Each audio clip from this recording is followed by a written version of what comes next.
नमस्कार, जय श्री महाकाल।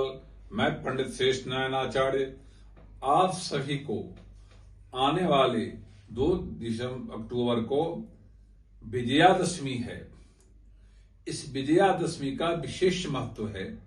शास्त्र मानता है जो इस विजयादशमी वाले दिन में जितने भी देवी देवता और देवी पक्ष में आते हैं आपके घर में, आप उनको ससम्मान बुलाते हैं और उनके पूजन अर्चन करते हैं।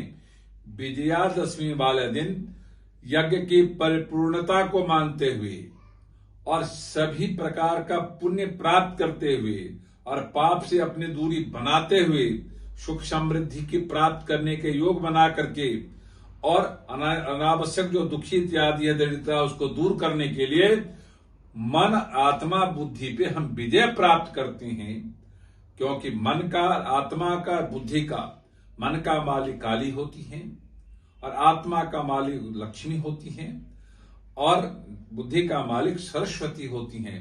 तो तीनों को परिपूर्णता के साथ जो हम 9 दिन उपासना करते हैं, 10वें दिन उस पर अधिकार पा जाते हैं और देवी देवता से आशीर्वाद लेने के बाद अपने मन आत्मा बुद्धि पे विजय प्राप्त होती है। इसलिए विजयादशमी बोला जाता है। विजयादशमी का बहुत सारा महत्व माना गया है। त्रेता युग में अलग इसकी महत्व माना गया, सतयुग में अलग महत्व माना गया, द्वापर में अलग महत्व दिया गया, पर कलयुग में अलग महत्व का चर्चा आता है। पर विजयादशमी की सबसे बड़ी प्रधानता त्रेता युग से आदमी को लिया जाता है। इसीलिए जब देवी पक्ष आता है तो पूरे नवरात्रा में राम जी की चर्चा होती है, रामलीला की मंचन होता है और 10वें दिन विधि विधान के साथ जब हम पूरे परिपूर्णता के साथ सारा पूजन अर्चना करते हुए भक्ति शक्ति पूरा करते हुए उस पर अधिकार विजय पाने के बाद हमारे अंदर हमारे वातावरण में जो दोष होता है उसको अग्नि समाधि दे देती है। इसीलिए रावण का पुतला दहन होता है और उसके बाद हम खुशी मनाते हैं जो हमारे घर में सुख समृद्धि रहेगा। इसलिए विजयादशमी का विशेष महत्व है। जब विजयादशमी आता है तो अपने घर में आप विशेष तौर पे भोजन बनाइए और जाकर के अपने देवता देवी देवताओं को भोग लगाइए।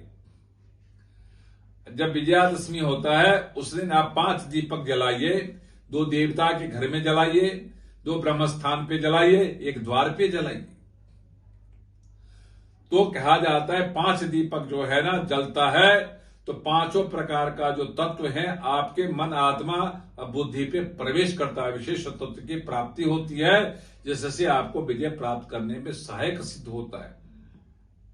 जो 5 प्रकार का जो मन में शरीर में जो विशेष तत्व है वो सभी तत्वों को विशेष पावर मिलता है जिससे मन आत्मा बुद्धि सुदृढ़ होती है। इसीलिए इस पे विजय प्राप्त होता है। इसको विजयादशमी बोला जाता है। इसमें त्रेता युग से देखा जाए तो वहां पे कहा गया है महाकाली, महालक्ष्मी, महासरस्वती इस पक्ष में आपको विजय प्राप्त दिलाता है। इसलिए आप इसको ध्यान से सुने, इसको फॉलो करें। ऐसा यदि आप करते हैं तो सुख समृद्धि मिलता है। ये वीडियो अच्छा लगा हो तो लाइक करना, सब्सक्राइब करना, शेयर करना ना भूलें। ओम शांति।